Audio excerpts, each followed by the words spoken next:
Le Grand Monde raconte l'histoire d'une famille, la famille Pelletier. L'action commence en 1948, au moment où tous les enfants de la famille Pelletier vont s'éparpiller, se jeter dans le Grand Monde. Certains vont venir à Paris, une va rester à Beyrouth, et le dernier, le plus jeune, va partir à Saïgon, où il va naturellement rencontrer la guerre d'Indochine. C'est pas du tout un roman sur la guerre d'Indochine. La guerre d'Indochine est en toile de fond, mais en toile de fond aussi, on a le début de ces 30 glorieuses qui pose un problème, c'est qu'elles ne sont pas glorieuses du tout.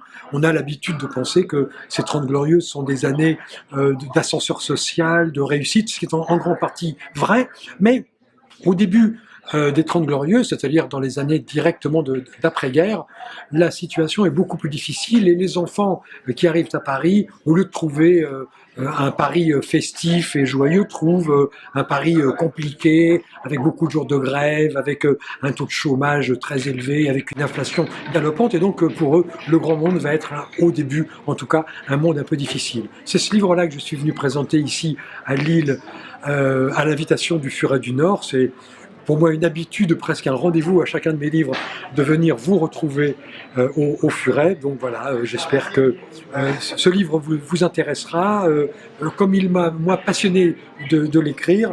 Et puis je vous donne rendez-vous, si ce n'est pas pour ce livre, au livre prochain. À tous, au revoir.